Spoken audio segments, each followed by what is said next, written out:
Good morning बच्चों। आज हम लोग जो है संख्या पद्धति पढ़ने जा रहे हैं, नंबर सिस्टम। बेसिकली ये जो टॉपिक है कक्षा 9 और 10 में आपके गणित में मिल जाएगा। तो क्लास 9th और क्लास 10th, क्लास 9th और 10th दोनों क्लास के लिए बहुत इंपॉर्टेंट वीडियो है। चैप्टर 1 में आपको मिलेगा नंबर सिस्टम। क्या? Number system. हिंदी में हम इसे कहते हैं संख्या पद्धति। संख्या पद्धति। चलिए बात करते हैं। सबसे पहले हम जो बेसिक चीज़ें इसमें संख्या पद्धति में वो जान लेते हैं कि बेसिक चीज़ें है क्या क्या, संख्या पद्धति में हम क्या क्या पढ़ेंगे, क्योंकि जब आपका बेसिक क्लियर रहेगा तभी आप सवाल को लगा पाएंगे। तो सबसे पहले बात करते हैं संख्या पद्धति होती क्या है। तो संख्या पद्धति क्या है? एक प्रकार का सिस्टम यानी पद्धति है जिसका उपयोग हम संख्याओं का अध्ययन करने में करते हैं। यानी मैथ में जो है संख्याओं का अध्ययन करने के लिए जिस पद्धति का उपयोग हम करते हैं उसी को क्या कहते हैं? संख्या पद्धति कहते हैं। तो संख्या पद्धति जो हम उपयोग करते हैं वो है दशमलव संख्या पद्धति। क्या? दशमलव संख्या पद्धति। दशमलव संख्या पद्धति यानी decimal number system. Decimal number system, इसी पद्धति का हम उपयोग करते हैं। देखिए पद्धतियां कई सारी हैं। जैसे हमने कहा दशमलव संख्या पद्धति जिसका उपयोग हम लोग करते हैं। एक है आपकी बाइनरी। कौन सी है? बाइनरी। एक है आपकी क्या? आक्टा। एक है आपकी क्या? हेक्सा। देखिए आक्टा लिखा हुआ और ये हेक्सा। ये भी पद्धतियां हैं आपकी। हम तो दशमलव संख्या पद्धति का उपयोग करते हैं, लेकिन बाइनरी, आक्टा, हेक्सा ये सब कंप्यूटर आपका उपयोग करता है। जैसे हम कहें कि दशमलव संख्या पद्धति में हम केवल 10 संकेतों का उपयोग करते हैं। 0, 1, 2, 3, 4, 5, 6, 7, 8, 9। ये देखिए 10 संकेत है जिनका उपयोग हम करते हैं। इन्हीं 10 संकेतों को मिलाकर कई सारे नंबर क्या बनाए जा सकते हैं और उनकी गणना हम कर सकते हैं, उनका अध्ययन हम कर सकते हैं। तो जैसे हम दशमलव में 10 संकेतों का उपयोग करते हैं, वैसे बाइनरी में भी 2 संकेतों का उपयोग करते हैं, 0 और 1। 0 और 1। वैसे आपका आक्टा डेसिमल में हो जाएगा 1 से लेकर 7 तक। हेक्सा डेसिमल में भी हो जाएगा। इसमें भी हम क्या करते हैं? कई सारे सिंबल का उपयोग करते हैं। तो हमको पढ़ना क्या है? दशमलव संख्या पद्धति। ये पद्धतियाँ मुझे नहीं पढ़नी है। ये पद्धतियाँ जब आप कोई कंप्यूटर कोर्स करोगे, CCC वो लेवल या उससे बढ़कर, तो ये पद्धतियाँ आपको वहाँ बताई जाएगी। तो इन पद्धतियों को मुझे पढ़ना नहीं है। हमें क्या पढ़ना है? केवल दशमलव संख्या पद्धति। दशमलव संख्या पद्धति डेसिमल नंबर सिस्टम। सबसे पहले हम बात करते हैं भाई कि शुरुआत से हम बात करते हैं। जैसे आपकी क्या है? एक संख्या complex number. Complex number. Complex number यानी सम्मिश्र संख्या। सम्मिश्र संख्या यानी सभी संख्याओं को आपस में क्या कर दिया है? मिश्रित कर दिया है ना, वही कॉम्प्लेक्स नंबर कहलाएगा। तो कॉम्प्लेक्स नंबर जो होता है सर्वप्रथम 2 भागों में बांटा गया। एक को हम कहते हैं रियल नंबर और एक को कहते हैं इमेजिनरी नंबर। एक को क्या कहते हैं बच्चों? रियल नंबर, और दूसरे को क्या कहते हैं? Imaginary number. रियल नंबर यानी वास्तविक संख्या, वास्तविक संख्या, और इमेजिनरी नंबर मतलब होता है काल्पनिक संख्या। देखिए ये होता है कॉम्प्लेक्स नंबर जो होता है वो 2 भागों में बांटा गया है, रियल नंबर और इमेजिनरी नंबर। क्योंकि हम डेसिमल संख्या पद्धति में यही कॉम्प्लेक्स नंबर क्या करने वाले हैं? पढ़ने वाले हैं। इन्हीं कॉम्प्लेक्स नंबर से पूरा आपका बना हुआ है। जैसे हम कहते हैं भाई कि 5, 10, 20, 1000, ये सब क्या है? आपके नंबर ही तो हैं। अब ये वास्तव में आप इनका अध्ययन करते हैं, वास्तव में उपलब्ध है, तो इनको हम कहते हैं क्या, वास्तविक संख्याएं। जो वास्तव में हों उन्हीं को क्या कहेंगे, वास्तविक संख्याएं कहेंगे। अब देखिए बात करते हैं हम इमेजिनरी नंबर। तो ये आप क्लास 11th या 12th में जाएंगे तो आप पढ़ेंगे नंबर्स को दो पार्ट में डिवाइड किया गया है ना, real number plus imaginary number. तो ये प्लस आई बी, ये वाले पार्ट को हम कहते हैं रियल नंबर, ये हो जाता है रियल नंबर, और बी को क्या कहते हैं, इमेजिनरी नंबर। चलिए बात करते हैं इमेजिनरी नंबर होता क्या, इसको भी देख लेते हैं भाई थोड़ा सा। जैसे हमने कहा बच्चों बताओ 25 का वर्गमूल क्या होगा, तो आप कह सकते हैं भाई 25 का वर्गमूल प्लस माइनस 5, यानी प्लस माइनस 5 का अर्थ ये है अगर प्लस 5 का स्क्वायर करें तब भी कितना आएगा, 25 आएगा, और माइनस 5 का स्क्वायर करें तब भी कितना आएगा, प्लस में ही आएगा। क्योंकि आप जानते हैं ये माइनस 5 है ना, तो माइनस 5 गुणे माइनस 5, स्क्वायर का मतलब क्या होता है, उसी संख्या को उसी संख्या से क्या कर दिया जाए, गुणा कर दिया जाए। अब देखिए माइनस माइनस का गुणा प्लस होता है, तो प्लस 25 ही तो आएगा, तो वही तो यहाँ लिखा गया है। तो इसीलिए वर्गमूल जो होता है प्लस माइनस दोनों में होता है। जैसे 25 का वर्गमूल हम ज्ञात करें तो प्लस 5 या माइनस 5 कुछ भी हो सकता है। चलिए ये तो बात हो गई। अगर हम कहे बच्चों बताओ माइनस 25 का वर्गमूल क्या होगा, क्या आप बता सकते हो? आपके दिमाग में आ रहा होगा अगर 25 का वर्गमूल प्लस 5 होता है तो इसका क्या हो जाएगा, माइनस 5। नहीं, ऐसा नहीं होगा, क्योंकि इसका स्क्वायर करें तो यही संख्या मुझे चिन्ह के साथ प्राप्त होनी चाहिए। जैसे माइनस 5 का स्क्वायर करेंगे तो यही तो आएगा आपका, प्लस में आ जाएगा। तो ये तो आपका फाइंड हो नहीं सकता, यानी इसको आप ज्ञात नहीं कर सकते। तो जो ऋणात्मक संख्याएं होती हैं उनका वर्गमूल ज्ञात करने के लिए हम क्या करते हैं, जैसे ये माइनस 25 लिखा हुआ है तो 25 गुणे माइनस 1 ऐसा लिख देते हैं, और ये 25 और गुणे माइनस 1 ऐसा लिख देते हैं। अब 25 का वर्गमूल मुझे पता है 5, और माइनस वर्ग का वर्गमूल मुझे पता नहीं है, और इसी को हम प्रदर्शित करते हैं किससे, आई से, आयोटा जिसे कहते हैं। तो ये 5i हो जाएगा। अब देखो अगर i लग गया किसी नंबर के साथ तो वो आपका क्या हो जाएगा, काल्पनिक नंबर, इमेजिनरी नंबर। ठीक है, तो ये तो हो गई आपकी क्या, एक वास्तविक संख्या और एक काल्पनिक संख्या। अब हम कक्षा 9 और 10 में जो है केवल वास्तविक संख्याओं के विषय में ही पढ़ेंगे, काल्पनिक संख्याओं के विषय में नहीं पढ़ेंगे। अब हम बात करते हैं भाई वास्तविक संख्याएं, इनको भी क्या किया गया है, डिवाइड किया गया। चलिए इसको हम मिटा देते हैं और इसके बाद पढ़ते हैं क्या, रियल नंबर। देखिए हम बात करते हैं भाई रियल नंबर, तो रियल नंबर को भी फिर से डिवाइड किया गया। एक को कहा गया दशमलव संख्या, यानी डेसिमल नंबर, डेसिमल नंबर, और एक को क्या कहा गया, पूर्णांक संख्या, पूर्णांक संख्या, इंटीजर नंबर। देखिए यहां भी आप देख रहे हैं दशमलव, यहां भी दशमलव। देखिए ये दशमलव संख्या पद्धति है, एक प्रकार का क्या है, सिस्टम है, लेकिन ये क्या है, नंबर है। जैसे हम बात करें एग्जाम्पल के लिए तो 0.5 या 0.33 या 0.25 25 या 2223 कुछ भी हो सकता है डाटा। तो ये देखिए दशमलव लगा है ना, तो ये दशमलव संख्या कहलाएंगी, ये सब क्या कहलाएंगी, दशमलव संख्याएं कहलाएंगी। पूर्णांक संख्याएं क्या होती हैं, जैसे हम कहें 1 2 3 0 -1 -3 -2, ये सब आपकी क्या है, बट्टी नहीं हुई। जैसे दशमलव का मतलब है डिवाइड है, लेकिन ये देखो इसमें कहीं दशमलव नहीं लगा है, जो है पूरा पूर्ण रूप से है। जैसे 1 है तो पूर्ण रूप से 1 है, 2 है तो 2 है भाई।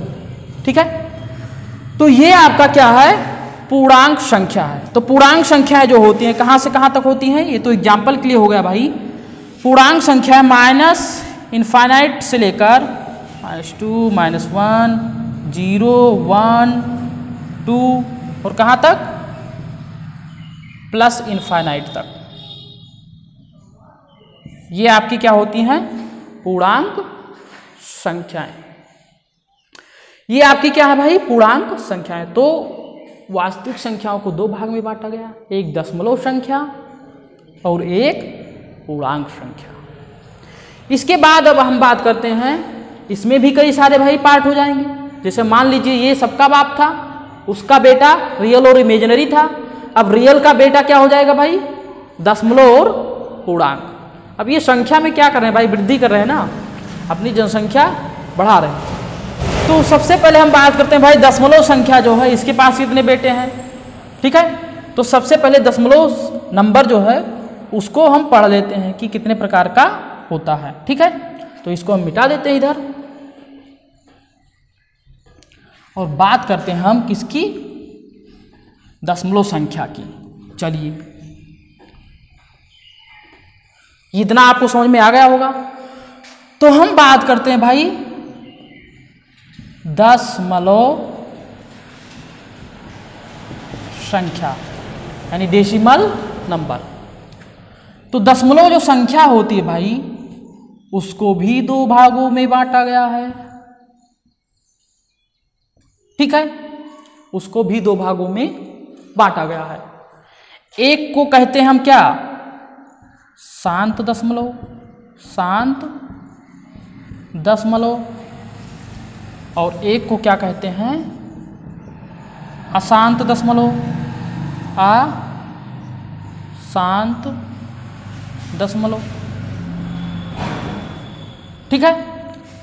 तो दशमलव संख्या दो, शांत और अशांत। शांत और अशांत होता क्या है, जैसे एग्जाम्पल के द्वारा समझिए। जैसे हमने कहा कि 0.5 या 0.33, हाँ, अनंत तक, या इसी को हम क्या लिख सकते हैं भाई, 0.3 बार लिख सकते हैं ना, 3 बार। या हम कह दें क्या भाई, 0.235235235 ऐसे। तो इसको भी हम लिख सकते हैं क्या, 0.235 का ऊपर बार, ठीक है। देखिए, और इसको हम लिख सकते हैं अशांत जो दशमलव होता है, जैसे हमने कहा 0.1231521 या 53412 अनंत तक, ठीक है। या हम कह दें भाई 0.10101200231 ऐसे अनंत तक। तो देखिए यहां हम देखेंगे तो 0.5 है, उसके बाद कोई नंबर नहीं लिखा हुआ है, यानी जीरो यहां क्या हो रहा है, रिपीट हो रहा है। जीरो आप कितनी बार भी क्या कर सकते हैं, बढ़ा सकते हैं, ठीक है। यहां देखो 33 अनंत तक जाएगा, लेकिन ये क्या हो रहा है, रिपीट हो रहा है ना, बार बार क्या हो रहा है, 33 रिपीट हो रहा है। यहां देखो 235 क्या हो रहा है, रिपीट हो रहा है। तो इसकी क्या हो रही है, पुनरावृत्ति हो रही है। ये शांत है, मतलब बार बार वही घूम के आ रहा है। तो इसीलिए इसको हम क्या कह देते हैं भाई, इसको जैसे हमने कहा repeating decimal number, repeating decimal number, ठीक है। यानी बार बार इसकी क्या हो रही है, पुनरावृत्ति हो रही ना, तो रिपीटिंग डेसिमल नंबर। या इसी को हम क्या कह देते हैं, टर्मिनेटिंग। देखो ये क्या हो रहा है, टर्मिनेट हो रहा है ना, तो इसी को हम क्या कह देते हैं भाई, टर्मिनेटिंग डेसिमल नंबर। तो इसको हम रिपीटिंग भी कह सकते हैं, टर्मिनेटिंग भी कह सकते हैं, शांत दशमलव भी इसे कह सकते हैं। अब बात करते हैं अशांत दशमलव की।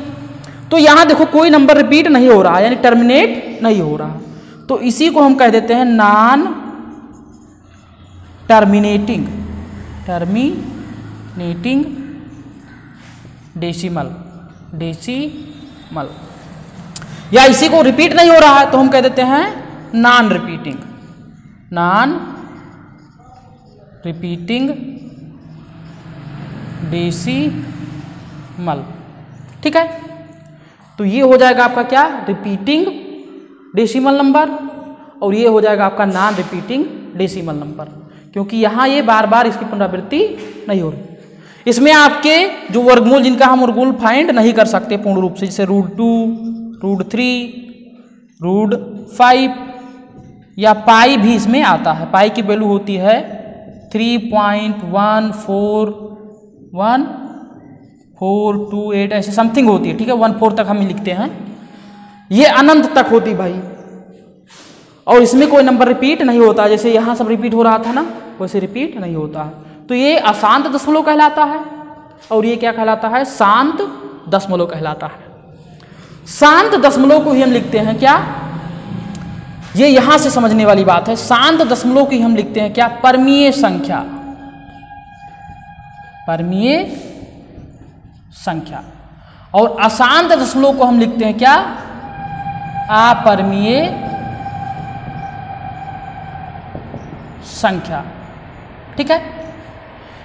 शांत दशमलव को परमीय संख्या और अशांत दशमलव को हम क्या लिखते हैं, अपरमीय संख्या। अब बात कर लेते हैं भाई परमीय संख्या क्या है और अपरमीय संख्या क्या है। चलिए इसको हम एक बार क्या कर देते हैं भाई, मिटा देते हैं। ये शांत दशमलव था आपका, और ये आपका क्या था, अशांत दशमलव। तो देखिए हम बात करें परमीय संख्या, ठीक है। तो परमीय संख्या क्या होती है, आप परिभाषा भी पढ़ चुके हैं कि वह संख्या जिनको p/q के फॉर्म में क्या किया जा सके, लिखा जा सके। जिनको हम p/q के फॉर्म में लिख सके उन्हें परमीय संख्या कहते हैं, और अपरमीय संख्या जिनको हम ना लिख सकें, किसके फॉर्म में, p/q के फॉर्म में। यहाँ एक बात ध्यान रखना है, q does not equal to 0, q 0 नहीं होना चाहिए, ठीक है। तो जिनको p/q के फॉर्म में लिखा जा सके परमीय संख्या, जिनको नहीं लिखा जा सके उन्हें अपरमीय संख्या। जैसे हम बात करते हैं, देखिए हमने अभी एग्जाम्पल लिया था 0.5, ठीक है। इसको हम p/q के फॉर्म में लिख सकते हैं या नहीं लिख सकते। देखिए यहां अगर हम क्या करें भाई, दशमलव हटाएं तो नीचे 10 हो जाएगा, 5 × 5, 5 दूना 10, यानी ये आ गया 1/2। तो 1/2 यानी ये हो गया p, ये हो गया q, यानी भिन्न के रूप में लिख गए ना, p/q के रूप में। तो ये 0.5 भी क्या थी, एक प्रकार की परमीय संख्या ही है, ठीक है। हम बात करते हैं 0.3 बार। चलिए 3 बार का मतलब ये होता है 3 3 3 3 3 3 3, ये कहीं भी खत्म नहीं होगा, कहां तक जाएगा, अनंत तक जाएगा, कभी खत्म नहीं होगा। इसको हम कैसे चेंज करते हैं, देखिए हमने मान लिया इसको क्या, x। अब इसी को समीकरण 1 मान लेते हैं, समीकरण 1, और समीकरण 1 को 10 से गुणा करेंगे, 10 से हम गुणा कर देंगे तो ये हो जाएगा, अब 10 गुणा करेंगे तो दशमलव हट के यहाँ आ जाएगा, यानी 3.33333, ये क्या हो गया, अनंत तक हो गया, समीकरण 2 हो गया भाई, ठीक है। अब ये अनंत तक हो गया तो ये समीकरण 1, समीकरण 2। अब समीकरण 2 से समीकरण 1 हम माइनस कर देते हैं, ठीक है, यही माइनस कर देते हैं।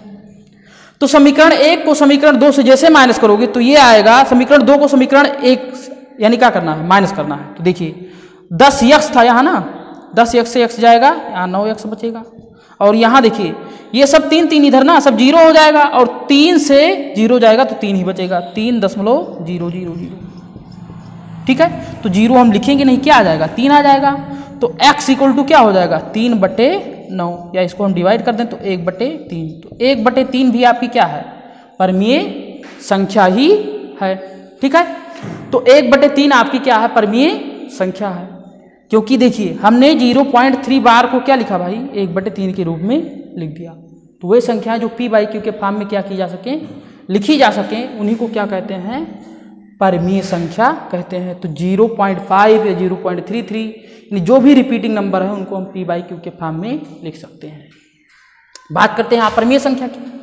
जैसे देखिए हमने कहा कि 0.2351296712629 ऐसे अनंत तक। अब इसमें भाई हम कितने से भी मल्टीप्लाई करें, इसको हम p/q के फॉर्म में नहीं लिख सकते, can be not written as p/q के फॉर्म में। तो ये क्या कहलाएगी, आपकी अपरमीय संख्या, ठीक है। तो ये हो गई परमीय संख्या जिसे हम शांत दशमलव कहते हैं, और ये हो गई आपकी अपरमीय संख्या जो अशांत दशमलव में आता है। तो इतना तो आपको क्लियर हो गया होगा भाई कि परमीय संख्या क्या है और अपरमीय संख्या क्या है, ठीक है। अपरिमेय संख्या का उदाहरण हो जाता है भाई आपका √2, √3, √5, ये सब क्या है? अपरिमेय संख्या के उदाहरण है। पाई भी आपकी क्या है? एक अपरिमेय संख्या ही है। पाई क्या है आपकी? अपरिमेय। इसको ध्यान रखना, एग्जाम में कई बार पूछा जाता है कि पाई क्या है आपकी? परिमेय संख्या या फिर अपरिमेय संख्या है। तो पाई को हमेशा क्या लिखिएगा आप लोग?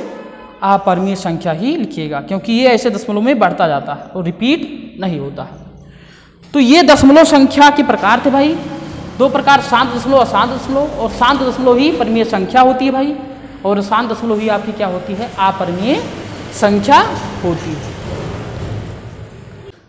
तो अभी आपने देखा कि ये शांत दशमलव, अशांत दशमलव और परिमेय और अपरिमेय संख्या है। जैसे दशमलव संख्याओं को दो भागों में बांटा गया है। मेन आपका क्या है भाई?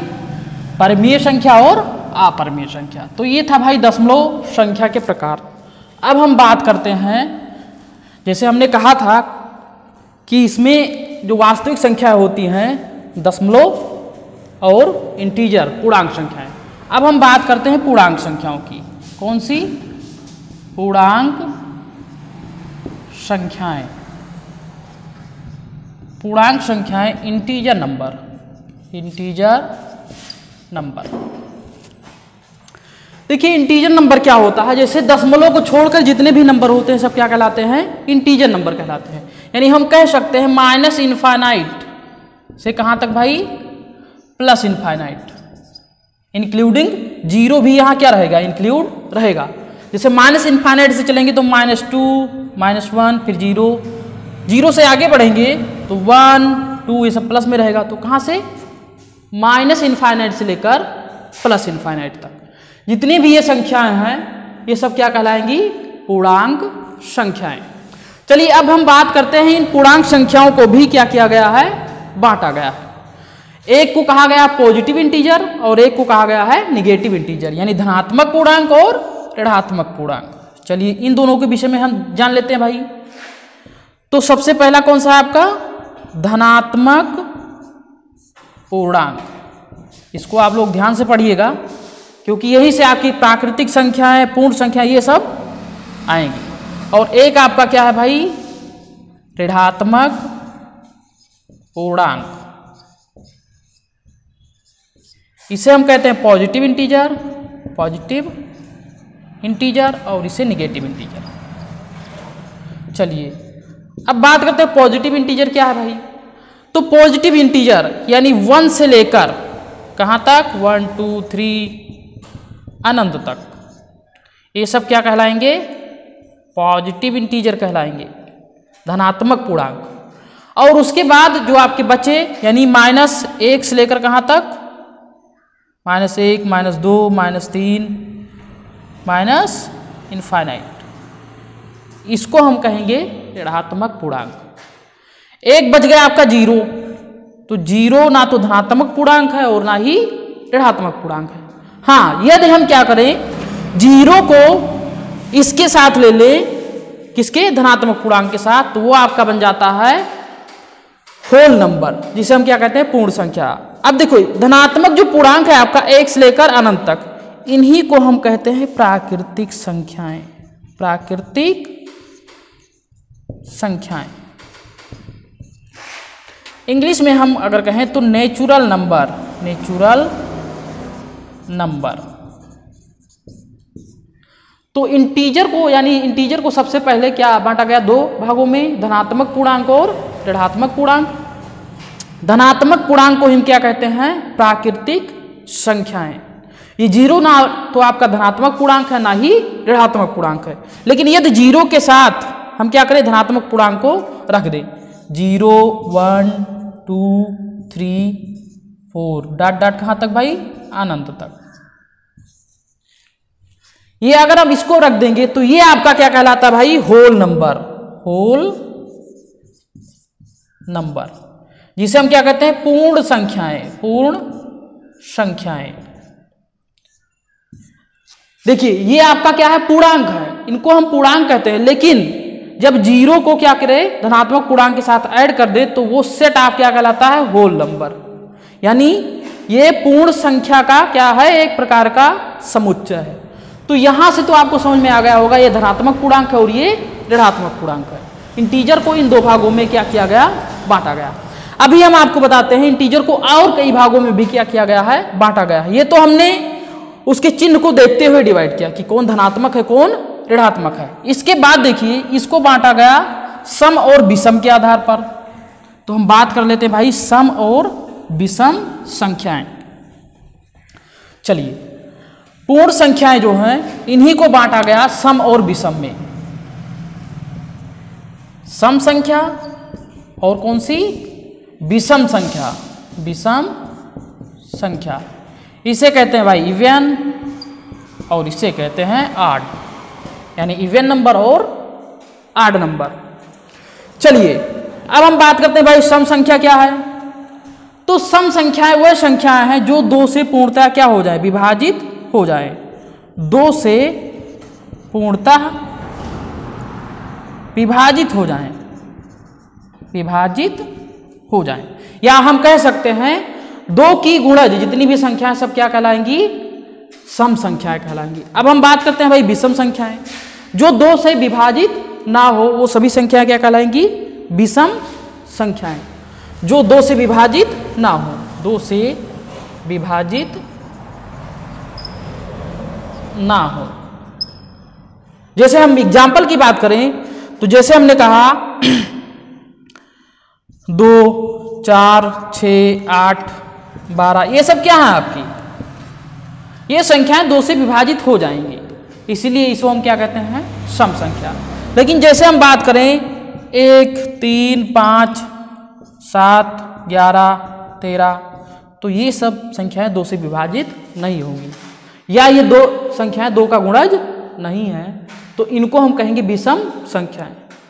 एक चीज इसमें और आप लोग जान लीजिए, एक आता जीरो बच गया भाई, क्योंकि इंटीजर में आपका जीरो था, तो जीरो को हम सम संख्या के साथ रखें या फिर विषम संख्या। तो इसको ध्यान रखिएगा, जीरो एक प्रकार की क्या है, सम संख्या है, सम संख्या है। क्वेश्चन आपसे पूछा जा सकता है बहुविकल्पी में कि जीरो आपकी सम संख्या है या फिर विषम संख्या है, तो आप इसको ध्यान रखिएगा, जीरो क्या है आपकी सम संख्या है। चलिए ये तो सम और विषम के आधार पर दो भाग हुए, यानी सम संख्या और विषम संख्या हो गया। अब इसको भाज्य और अभाज्य संख्याओं में भी बांटा गया है, किसको, पूर्णांक संख्याओं को। तो उसको भी जान लेते हैं भाई। ये इवन आड था जो केजरीवाल साहब दिल्ली में नियम लगा रखे हैं कि भाई इवन गाड़ियां आज चलेंगी और आड गाड़ियां कल चलेंगी या परसों चलेंगी, ऐसे उन्होंने क्या बना रखा, नियम बना रखा ना, क्योंकि वहां दिल्ली में जो है गाड़ियों की संख्या ज्यादा हो गई थी। तो ये वही इवन और आड है भाई। चलिए अब बात करते हैं हम भाज्य और अभाज्य संख्याएं। देखिए अब हम इसको दो भागों में और बांटते हैं भाई। एक को हमने कहा भाज्य संख्या और दूसरे को कहा हमने अभाज्य संख्या। चलिए भाज्य संख्या क्या होती है, तो इसको हम कहते हैं कंपोजिट नंबर, कंपोजिट नंबर। और ये आपका क्या है, अभाज्य संख्या, प्राइम नंबर, प्राइम नंबर। चलिए भाई भाज्य संख्या क्या है और अभाज्य संख्या क्या है, इसको भी जान लेते हैं। तो भाज्य संख्या कंपोजिट नंबर वो नंबर होते हैं जिनके पास जो संख्याएं क्या हो, जो संख्याएं स्वयं और एक को छोड़कर अन्य से विभाजित हो जाए, यानी वह संख्याएं जो स्वयं को और एक को छोड़कर, यानी स्वयं को और एक को छोड़कर अन्य संख्याओं से भी क्या हो जाए, विभाजित हो जाए, वो क्या लाएगी, भाज्य संख्या। अभाज्य संख्या क्या है भाई, जो स्वयं या एक के अलावा ठीक है और किसी से विभाजित ना हो, और किसी भी संख्या से विभाजित ना हो, उन्हें हम क्या कहेंगे? अभाज्य संख्या। जो संख्याएं स्वयं और एक को छोड़कर अन्य से विभाजित हो जाए भाई भाज्य कहलाएंगी, और जो स्वयं या एक के अलावा और किसी संख्या से विभाजित ना हो क्या कहलाएंगी? अभाज्य कहलाएंगी। जैसे हम बात करते हैं इसमें, देखिए भाज्य संख्या में 4, 6, 9, 15, 21, ये देखिए 4 से विभाजित हो जाएगी, 1 से भी विभाजित हो जाएगी, और 2 से भी क्या हो जाएगी? विभाजित हो जाएगी। तो एक तो स्वयं से विभाजित हो रही है, 1 से भी विभाजित हो रही है, और 2 से भी विभाजित हो रही है, एक अन्य संख्या भी आ रही 2। इसका मतलब ये क्या हो जाएगी? आपकी भाज्य संख्या हो जाएगी। ऐसे ये भी है, 1 से भी विभाजित होगी, 2 से भी, 3 से भी और 6 से भी, यानी स्वयं और एक को छोड़कर अन्य से भी विभाजित हो रही है। तो ऐसी संख्याएं कहलाती हैं क्या? भाज्य संख्याएं। अभाज्य संख्याएं जो एक और स्वयं को छोड़कर और किसी से विभाजित ना हो। जैसे देखिए हमने कहा भाई 2, अब बताइए आप 2 किस से विभाजित हो रहा? एक तो 2 स्वयं से विभाजित हो रहा, एक 1 से, और किसी से विभाजित नहीं होगा। तो सबसे छोटी जो प्राइम नंबर है यानी अभाज्य संख्या वो 2 है। 2 के बाद 3, फिर 5, फिर 7, 11, 13, 19, ये सारी संख्याएं केवल और केवल या तो स्वयं से विभाजित होंगी या फिर 1 से विभाजित होंगी। इसीलिए इनको हम क्या कहते हैं? अभाज्य संख्या। तो ये आपकी हो जाएगी अभाज्य संख्या प्राइम नंबर, और ये आपकी हो जाएगी भाज्य संख्या कंपोजिट नंबर। अब आप यहां एक चीज और देखेंगे, 2 है, तो 2 जो है एक सबसे छोटी धनात्मक और सम है। ये क्या है भाई? सम भी तो है, सम अभाज्य संख्या है। तो यदि आपसे कोई पूछ ले कि कोई ऐसी संख्या बताओ जो सम भी हो और अभाज्य भी हो, तो वो आपका हो जाएगा 2। तो 2 सम भी है और क्या है? अभाज्य भी है। इसकी परिभाषा हम इस प्रकार से भी लिख सकते हैं कि भाज्य संख्याओं के 2 से अधिक गुणनखंड होते हैं, 2 से अधिक गुणनखंड होते हैं, गुणनखंड होते हैं। और अभाज्य संख्या की बात करें हम, तो यहां जो परिभाषा बनेगी, केवल और केवल 2 ही गुणनखंड होते हैं, 2 गुणनखंड होते हैं, गुणनखंड होते हैं। तो ये बहुत आसान सी परिभाषा है आपकी कि भाज्य संख्या जिसके केवल 2 से अधिक गुणनखंड हो जाएं भाज्य संख्या कहलाएगी, और जिसके केवल और केवल 2 गुणनखंड हो वो क्या कहलाएगी? अभाज्य संख्या कहलाएगी। तो यहां तक आपको समझ में आ रहा होगा कि भाज्य संख्याएं क्या है और फिर अभाज्य संख्याएं क्या है। तो ये नंबर सिस्टम का एक बढ़िया सा वीडियो था जिसमें हमने सारे नंबर्स को कवर करने की कोशिश की है। ये वीडियो आपको यदि समझ में आया हो तो इसे लाइक और शेयर जरूर करें। धन्यवाद।